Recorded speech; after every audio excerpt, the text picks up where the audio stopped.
पंकज जी, यहाँ जो आंकड़े दिए जा रहे हैं वो तो मृतक है जो अलग अलग इलाकों पर चले गए हैं।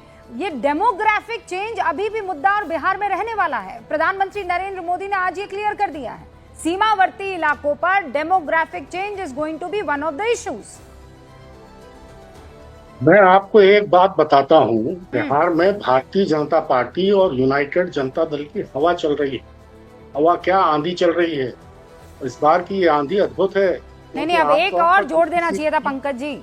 हवा क्या, आंधी चल रही है, आंधी क्या, सुनामी चल रही है।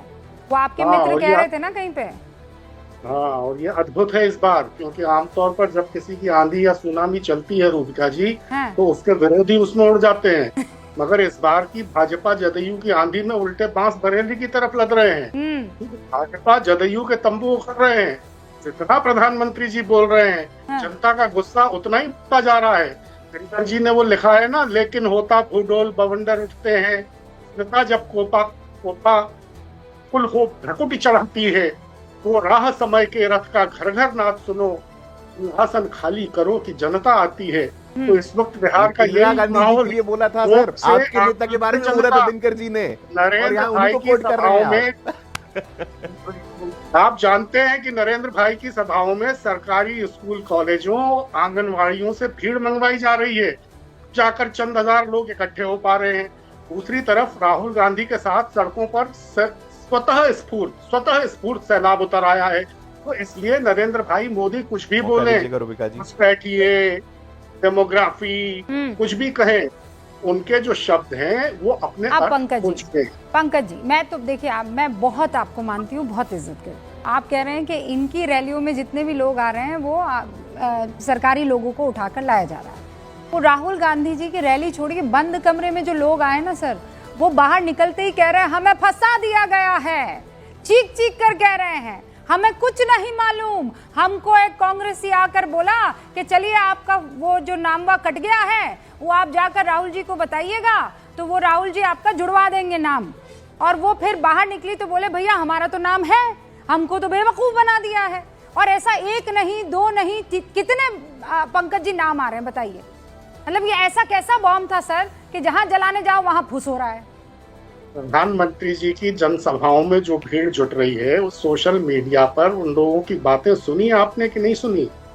असल में है क्या कि जो कथित राष्ट्रीय चैनल हैं, उनको ये खाम ख्याली है कि वो मेन स्ट्रीम मीडिया है, लेकिन ये नया भारत है, नया भारत। अब यहाँ सोशल मीडिया मुख्य धारा का मीडिया है और आप हार्श मीडिया हो गए हैं, हाशिए का मीडिया बन गए हैं। आपको कुछ पता ही नहीं चल रहा। सोशल मीडिया देखिए तो हाशिए के मीडिया पर सबसे ज्यादा आप पाए जा रहे हैं। बताइए, मैं आपकी सूझबूझ पर और आपकी समझ पर सवाल उठा दूं क्या? बताइए पंकज जी, कभी आप इस हाशिए पर आने वाले मीडिया पर मना नहीं करते, सोशल मीडिया पर आप कम जाते हैं, लेकिन ज्यादातर आप इसी ये जो सो कॉल्ड हाशिया आप कर रहे हैं, वहीं पर आप सबसे ज्यादा मुस्कुराते हुए, चमकते दमकते अपने भाषण जो है देकर जाते हैं।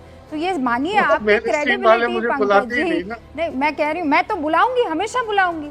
अगर आपको लग रहा है कि नहीं ये जो है ये जगह नहीं है, अब हमें सोशल मीडिया पर जाना है, तो जाइएगा सर। फिर क्या होगा पता है ना, वो कटे बाल वाली बहुत सी महिलाएं आएंगी और सॉरी आई एम सॉरी करके दिखाएंगी, और फिर जो है खूब अपनी हंसी और खिल्ली उड़ाएंगी। यही हो रहा है। क्रेडिबिलिटी कहीं है पंकज सर, तो वो यही है पीरियड। और वो मेरी जनता जो है वो अच्छे से जानती है, व्यूअर अच्छे से जानता है पंकज जी। जल्दी से 20 सेकंड सर, उसके बाद मैं आगे बढ़ा रही हूँ। वो मेन स्ट्रीम सोशल मीडिया जो है वो तो मुझे बुलाता ही नहीं है ना। तो मैं वही कह रहा था कि प्रधानमंत्री जी के जो कहे शब्द हैं वो अपने अर्थ हो चुके। ऑलराइट सर, बिहार में, बंगाल में, पूरे मुल्क में जहाँ कहीं भी वो कुछ भी कहें, उनकी बात को लोग अब पर पंकज जी ये बात आपने हरियाणा वाले चुनाव में भी कही थी, ये वाली बात आपने महाराष्ट्र वाले चुनाव में भी कही थी, ये वाली बात आप लोकसभा के चुनावों में भी कह रहे थे। अब नाव डूब चुकी है, अब कुछ ना होने वाला है, ये टाइटैनिक जो है डूबने वाला है। फिर क्या हुआ सर, वो सबने देखा था। फिर एक मॉरल विक्ट्री आई थी कि 240 पर आ गए, तालियां बजाइए। मतलब मैंने जीवन में ऐसी जीत कभी नहीं देखी कि 99 वाला ताली बजा रहा है कि सामने वाला 240 पर आ गया है। अभी मेन कंसर्न उनका ये है कि जो आने वाले इलेक्शन है इसमें अगर बाहरी लोग हिस्सा लेते हैं तो हमारे हकों का क्या होगा।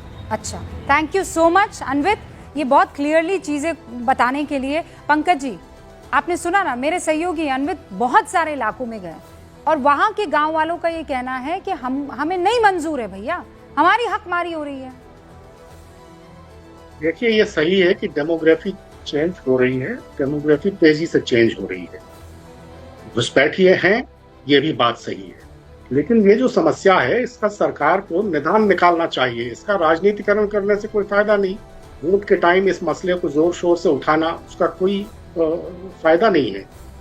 राजनीतिक फायदा लेने के लिए किया जाता है, लेकिन इससे असली चीज तो हल नहीं हो रही है ना। आप देखिए, मुस्लिम समुदाय में प्रति महिला 2.3 का फर्टिलिटी रेट है और हिंदू समुदाय में प्रति महिला 2.1 का फर्टिलिटी रेट है।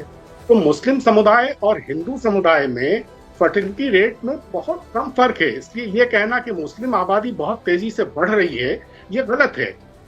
अगर घुसपैठियों की समस्या है, हमने तो कोई मुस्लिम और हिंदू किया ही नहीं। आपने कैसे मान लिया कि घुसपैठिया is equal to Muslim?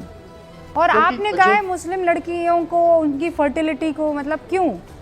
Is there a fact behind this? पीछे हमने तो किसी ने भी नहीं कहा।